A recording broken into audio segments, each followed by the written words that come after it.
हाय, मैं हूँ फरजाना और मेरे चैनल रामनगर में आप सबका स्वागत है। आज मैं बनाने जा रही हूँ चना डाल के हलवे। तो चलिए रेसिपी शुरू करते हैं।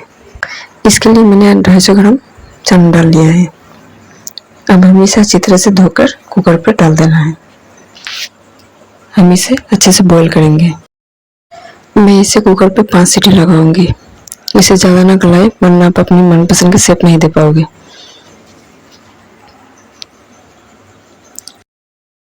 तकरीबन 1 कप इसमें पानी मिलाते हैं।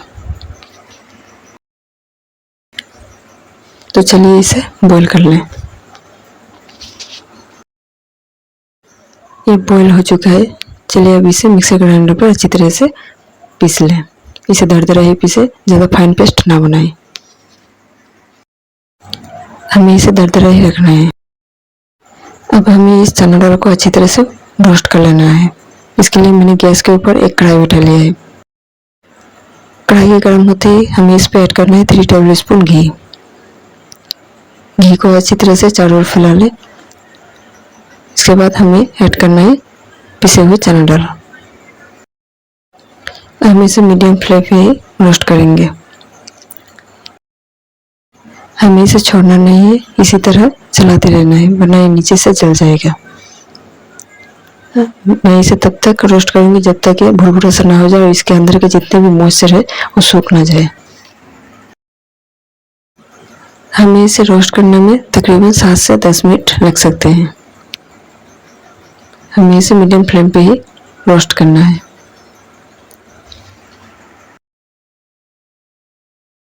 आप इसे जितना रोस्ट करेंगे वो इतना ही सूखा होता जाएगा और इसका कलर भी डार्क होता जाएगा। अब ये अच्छी तरह से रोस्ट हो चुका है। मैं इसे एक प्लेट पे निकाल लूंगी।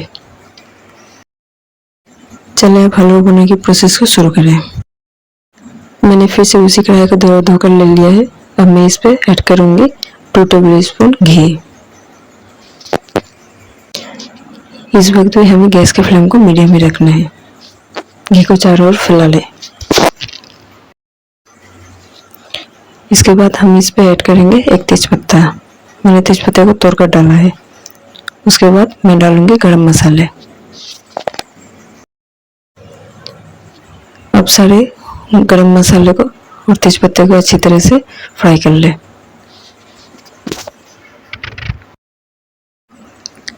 अब हम इस पे दूध ऐड करेंगे।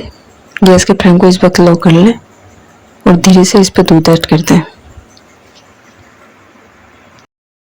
अब इसे अच्छी तरह से चला लें।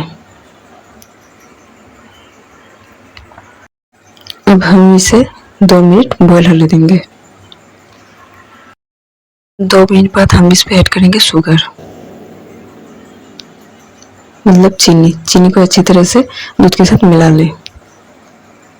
अब हमें चीनी का गलने तक इसे फुटाना है।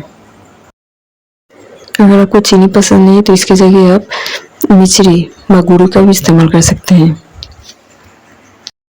आप अपने अकॉर्डिंग इस पर मीठा ऐड करें। अब मैं इस पर डाल दूंगी रोस्टेड पीनट। मैंने इस पर सिर्फ पीनट ही ऐड किया है। आप चाहे तो अपने मनपसंद के बाकी सारे ड्राई फ्रूट्स भी इस पर ऐड कर सकते हैं। अब मैं इसे अच्छी तरह से चला लूंगी। अब मैं इस पर ऐड कर दूंगी रोस्टेड चना दाल, जिसे हमने दरदरा से पीस कर रखा है। इसे थोड़ा थोड़ा करके चारों तरफ फैला कर डालें।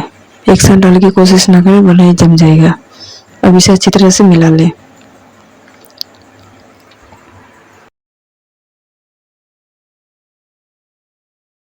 इस वक्त गैस के फ्लेम को मीडियम कर दें और इसे एक लगातार अच्छी तरह से चलाते रहें जब तक ये गाढ़ा ना हो जाए।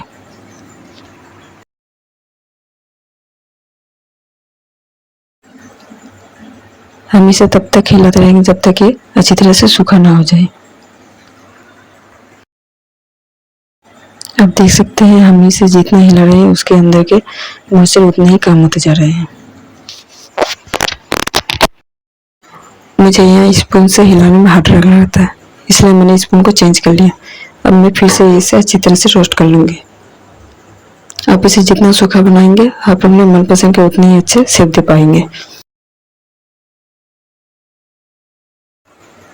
अब मैं थाली पर कुछ ड्रॉप घी से अच्छी तरह से मालिश कर लूंगी। इसे चारों ओर हाथ से फैला लें ताकि हम इस पर जब हलवा डालेंगे तो ये थाली से चिपके ना और अच्छी तरह से बाहर आ जाए। अब मैं इस पे चना डाल के हलवे को निकाल लूंगी। हमें इस तरह से सूखा ही हलवा बनाना है। मैं इसे सारे हलवे निकाल लूंगी। अब इसे चारों ओर अच्छी तरह से दबा कर फैला लेना है।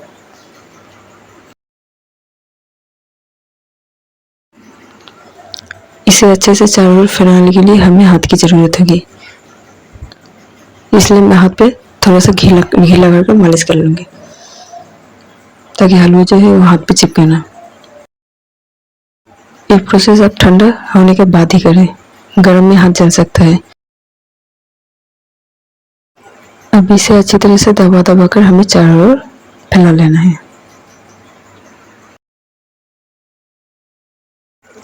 ये चारों ओर अच्छी तरह से फैल चुका है। अब मैं इसके ऊपर रोस्टेड पीनट छिड़क दूंगी ताकि देखने में और भी अच्छा लगे। और इसे रोस्टेड ड्राई फ्रूट छिड़कने से हलवे का टेस्ट और ज़्यादा बढ़ जाता है। अब इसे भी छिड़कने के बाद हल्के हाथों से दबा दें। अब मैं इसे ढककर आधे घंटे के लिए छोड़ दूंगी ताकि ये पूरी तरह ठंडा हो जाए और हमें निकालने में आसानी हो। आधे घंटे बाद ये अच्छी तरह से ठंडा हो चुका है और जम भी चुका है। अब हमें इसे एक चाकू की मदद से शेप देकर काट लेना है। आप अपनी मनपसंद के किसी भी शेप में इसे काट लें। इसे ठंडा होने के बाद ही हमें काटकर शेप देना है। गर्म पर इसे काटने जाने से ये फट जाएगा। आप देख सकते हैं मैं इसे कितनी अच्छी तरह से काट पा रही हूँ।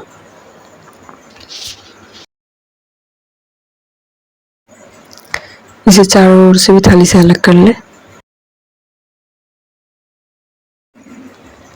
अब मैं इसे चम्मच की मदद से एक एक करके बाहर निकालूंगी। आप देख सकते हैं कितनी आसानी से बाहर आ रहा है और टूट भी नहीं रहा।